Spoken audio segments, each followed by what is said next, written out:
Welcome to ज्ञान बिंदु classes. हम मेंसुरेशन 2D का टॉपिक पढ़ रहे थे और इसमें चल रहा है पॉलीगन्स। तो पॉलीगन्स में आज हमारा तीसरा पॉइंट है। कल हमने पढ़ा इंटीरियर एंगल का सम ज्ञात करना, एक्सटीरियर एंगल का सम ज्ञात करना और बेसिक परिचय। ठीक है, आज से हमारा तीसरा टॉपिक है बहुभुज में विकर्णों की संख्या ज्ञात करना। तो बहुभुज के अंदर हम विकर्णों की संख्या कैसे ज्ञात करते हैं, ठीक है, वो हम सीखते हैं। अगर मान लो कोई पॉइंट है आपका, अगर मान लो कोई चतुर्भुज है, कोई क्या है चतुर्भुज, वो बहुभुज में काउंट होता है, ये आपको पता ही है। ठीक है, इस तरीके से आप इसको क्या मान सकते हैं, चतुर्भुज। आपने ये पॉइंट ए माना, ये पॉइंट क्या माना आपने बी, ये पॉइंट क्या है डी और ये पॉइंट क्या है सी माना। ठीक है, आप मुझे ये बताएं कि इसमें साइड कितनी है, 4। ठीक है, एन की वैल्यू कितनी है इसमें, 4 है। और वर्टेक्स कितने हैं, विकर्णों की संख्या भी कितनी है बताओ। ठीक है, वर्टेक्स कितने हैं इसमें, वर्टेक्स होते हैं क्या, शीर्ष या शीर्ष बिंदु, वो भी कितने हैं, 4। ये बात आपको समझ में आ गई कि नहीं आ गई। इस कमरे के अंदर 4 बच्चे बैठे हैं और मुझे 2 वर्टेक्स की आवश्यकता है, 2 का सिलेक्शन करना है। मतलब अगर मैं बात करूं ए और इसमें यहां से यहां तक बी की, ठीक है, ए और बी, तो ये क्या है पूरा बताओ, ये एक साइड है कि नहीं बताओ। और एक साइड के लिए मुझे कितने का चयन करना है, 2 वर्टेक्स का, मतलब 2 बिंदुओं का, मतलब इस ए और बी का। तो देखो ये ए है, ये बी है, ये सी है और ये डी है। या तो ए बी के लिए आपको दो बच्चों का सिलेक्शन करना है, ए के साथ बी भी आ सकता है, ए के साथ सी भी आ सकता है और ए के साथ कौन आ सकता है, डी आ सकता है। आ सकता है कि नहीं आ सकता बताओ। बी के साथ क्या आ सकता है, सी आ सकता है, और बी के साथ क्या आ सकता है, डी आ सकता है, और क्या आ सकता है, बी के साथ क्या आ सकता है बताओ, बी के साथ क्या आ सकता है, और सी आ गया, डी आ गया, और एक और देखो क्या आ सकता है, ए के साथ सी आ गया, डी के साथ बी आ गया, ए के साथ सी आ गया, ए के साथ डी आ गया। बताओ अब क्या आना चाहिए इसमें, देखो ए के साथ बी आ गया, A B, B C, C D और A D, A B, B C, C D नहीं आ रहा इसमें, नहीं आ रहा ना सी डी, सी डी है क्या कहीं पर इसमें।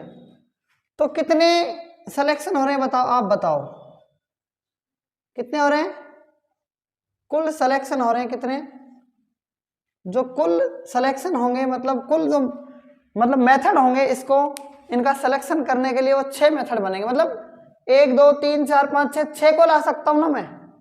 बात मेरी समझ रहे हैं, नहीं समझ रहे हैं, हाँ या ना, समझ रहे हैं ना आप मेरी बात को, मैं क्या समझाना चाह रहा हूं। ये 4 वर्टेक्स हैं, इनमें से 2 को लाना, किसी भी 2 को आ सकते हैं। मैंने कहा क्लास में 2 बच्चे बाहर आ जाओ, कोई से भी 2 बाहर आ सकते हैं, एक प्रोबेबिलिटी में होता है ऐसा। ठीक है, ये 4 मतलब 6 हैं, 6 सिलेक्शन होंगे कुल मिलाकर। तो इसमें ये जो है ना, ये 6 क्या है बताओ, ये टोटल क्या है, टोटल साइड्स हैं इसमें एक तरीके से। इसमें से ये है कौन सा पॉलीगन बताओ, चतुर्भुज है ना। तो साइडों की संख्या कितनी है, एन की वैल्यू कितनी है बताओ, 4 है। कितनी है, अगर इस 6 में से अगर आप इस 4 को माइनस करेंगे तो क्या आ जाएगा, 2। इसका मतलब डायगोनल कितने होंगे, 2 डायगोनल होंगे। ठीक है, ये बात आप समझ गए होंगे। तो यहां से आप बताओ, एक डायगोनल तो ये रहा और एक डायगोनल ये रहा, तो कुल मिलाकर कितने डायगोनल्स हो ये बता दो आप, 2 डायगोनल्स होंगे। ठीक है, इतना तो आप मेरे हिसाब से समझ गए होंगे, समझ गए होंगे, समझ गए बताओ आप, समझ गए ना। तो इस बात को मैं, इस सिलेक्शन को के लिए मैं क्या करूंगा, ऐसे मैं कब तक करूंगा, हमें एग्जाम में ऐसे नहीं करना है। हमें कैसे करना है, मैं लिख रहा हूं 4 और C और 2।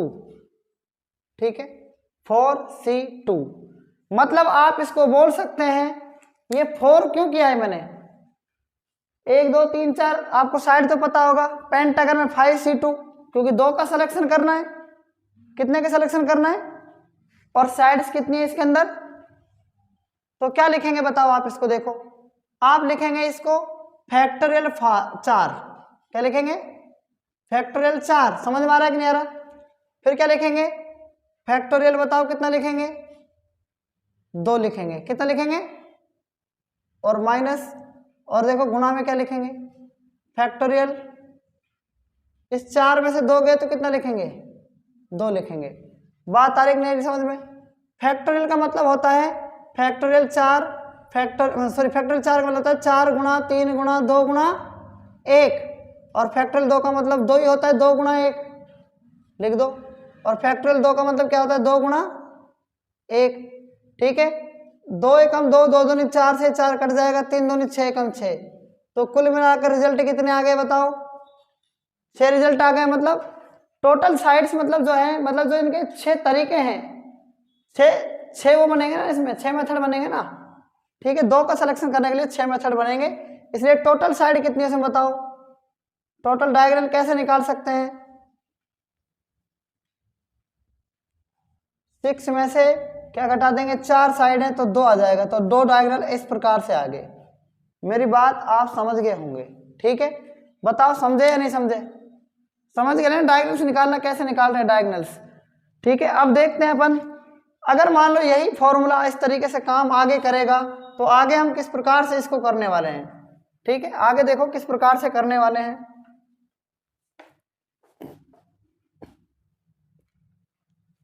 मैं फिर से इसको लिख रहा हूं।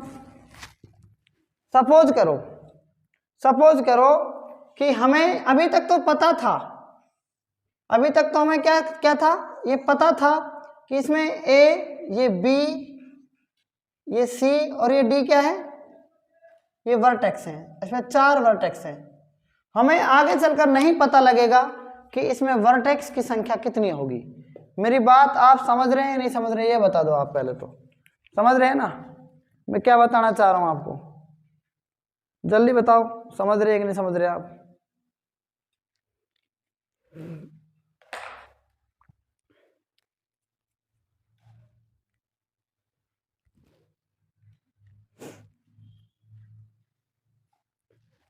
अभी तक मैंने आपको पहला पॉइंट बताया है। क्या बताया मैंने अभी तक आपको?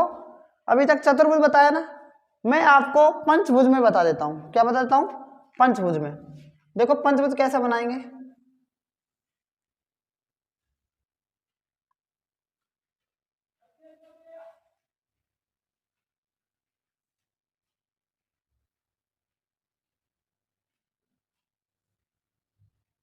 क्या है बताओ? ए, बी, सी, डी और ई। समझ में आ गया? यहां तक समझ में आ गया कि नहीं आ गया बताओ?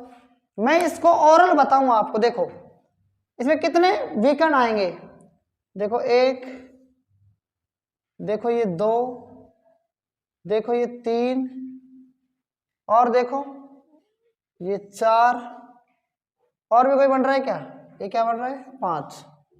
कितने विकर्ण आ रहे हैं ओरल? अगर मौखिक रूप से मैं पूछूं, आंसर 5 आ रहा है कि नहीं आ रहा बताओ? फिर भी हमें ये जरूरत क्यों पड़ रही है? क्योंकि आगे चलकर क्या आएगा? षष्ठभुज, सप्तभुज, अष्टभुज। ठीक है, इसलिए बड़े बड़े आएंगे। फिर वो कब तक मिलाओगे? आप भूल जाओगे कि नहीं भूल जाओगे? आप बताओ, भूल जाओगे ना? तो इसलिए अब आपको देखना है किस प्रकार से हम करेंगे। हमें इसमें 2 का सिलेक्शन करना है। किसका सिलेक्शन करना है क्या? ये पंचभुज है ना। तो हम इसको क्या लिख सकते हैं? पंचभुज को 5, सी, और क्या लिख सकते हैं? 2। तो क्या करेंगे? देखो कितने इसमें परिणाम बन सकते हैं। ठीक है, तो देखो फैक्टोरियल 5, और क्या लिखेंगे बटा में? फैक्टोरियल 5, और 5 में से 2 गए 3, फैक्टोरियल 3। इस टाइम मैंने फैक्टोरियल ये 2 आएगा यहाँ पर, और 5 में से 2 गए 3 आएंगे। ठीक है, तो देखो फैक्टोरियल 2 को क्या लिख सकते हैं? 2 गुणा 1, और फैक्टोरियल 3 को क्या लिख सकते हैं? 3 गुणा 2 गुणा 1। तो 3 दूनी, ये देखो 2 एकम 2 6 दूनी 12, 4 3 12, ये कट सकता है कि नहीं कट सकता? देखो 3 दूनी 6, ये कट गया, 2 से कट गया 2 दूनी 4, 1 से कट गया, 1 का कोई मतलब नहीं है। फैक्टोरियल कितना, सॉरी 5 दूनी कितना जाएगा 10। और है क्या बताओ ये, विकर्ण कैसे निकाल सकते हैं, विकर्ण आप बताओ विकर्ण कैसे निकाल सकते हैं। 10 सॉरी ये पंचभुज है ना, 10 में से आपकी पंचभुज चली गई तो बाकी बचेंगे क्या, बाकी 5 विकर्ण तो बचेंगे। देखो अब क्या करेंगे हम, अभी तक हमें तो ये पता था कि इसमें साइड्स कितनी है, 4 थी, 5 थी। अब क्या है, अगर n साइड हो, यदि n साइड हो, n साइड्स हो तो क्या होगा, देखो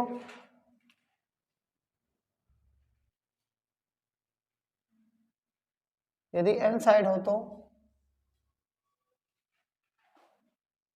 देखो क्या लिखेंगे, n c और r लिखेंगे, इसको हम क्या लिखेंगे, n c और r। तो क्या लिखेंगे बताओ, देखो n को क्या लिख रहे थे हम, फैक्टोरियल n लिखेंगे कि नहीं लिखेंगे, ये बताओ, लिखेंगे ना। और बटा में क्या लिखेंगे, इसको फैक्टोरियल n लिख रहे हैं, और क्या लिखेंगे, फैक्टोरियल r लिखेंगे, और इनटू में क्या लिखेंगे, फैक्टोरियल, बताओ n में से क्या घटाएंगे, r। तो इसको nc2 लिख सकते हैं, लिख सकते हैं, बताओ, क्योंकि 2 करने हैं इनके, तो मैं इसको लिखूंगा n माइनस क्या लिखूंगा बताओ, 2 लिखूंगा, और इसको क्या लिखूंगा बताओ, 2 लिखूंगा। समझ में आ रही कि नहीं आ रही मेरी बात। और जो ये आएगा इसमें से क्या कर दूंगा, इसमें से ये साइड जो थी ना, यदि n साइड हो तो इसमें से माइनस n कर दूंगा। बात आ गई समझ में, बटा में 1 मान लो, ठीक है ना। तो देखो फैक्टोरियल n में क्या करेंगे, n into n minus 1 into n minus 2, last में क्या है n माइनस 2 ही है ना, इसलिए फैक्टोरियल 2 का मान क्या होता है, 2 इंटू 1 होता है, इंटू n माइनस 2। क्लियर, समझ में आ रहा है कि नहीं आ रहा बताओ, n माइनस n बटा में 1, इससे ये कट जाएगा, ठीक है। n इंटू n माइनस 1 बटा में 2 और माइनस n बटा में 1, वज्र गुणा करेंगे तो n into n minus 2, n minus 1 और क्या है माइनस 2n। समझ में आ रहा है कि नहीं आ रहा, इसको 1 से गुणा करेंगे यही आएगा, और 2 एकम 2, n को n से गुणा करेंगे क्या जाएगा, n स्क्वायर माइनस n को 1 से गुणा करेंगे n माइनस का 2n और बटा में 2। क्लियर है, आगे क्या करेंगे, माइनस n और माइनस 2n क्या हो जाएगा, n स्क्वायर माइनस 3n बटा में 2। अब फिर से n कॉमन आ जाएगा, n माइनस क्या जाएगा 3 आ जाएगा कि नहीं जाएगा, बताओ बताओ, आ जाएगा कि नहीं जाएगा, ये बटा में 2। ये सवाल जो है, ये सूत्र निकाल के मैंने आपको बताया, n into n minus 3 upon में 2, यही होता है विकर्ण निकालने का सूत्र, विकर्णों की संख्या निकालने का सूत्र। ये एक पंचभुज मैंने बनाया है, इसमें आप डायरेक्ट सूत्र में रखो n into n minus 3 upon में 2। आप n की वैल्यू कितनी रखेंगे 5, इंटू 5 माइनस 3 और बटा में क्या है 2। देखो 5 में से 3 गए 2, 2 5 10, 10 में से 2, 10 में 2 का भाग देंगे कितना आएगा 5, इसलिए इसमें 5 क्या है विकर्ण है। बात मेरी समझ में आ गई होगी, ये होता है विकर्ण निकालने का सूत्र, विकर्णों की संख्या का सूत्र। बात आ रही है समझ में, नहीं आ रही है बताओ, ठीक है ना। तो देखो फैक्टोरियल जो 5 था ये यहीं पर हो रहा है, फैक्टोरियल 5 इंटू इस तरीके से। क्लियर है कि नहीं क्लियर है बताओ, ठीक है, नोट कर लो। आज तक इतना ही, बाकी हम कल पढ़ेंगे, तब तक के लिए धन्यवाद।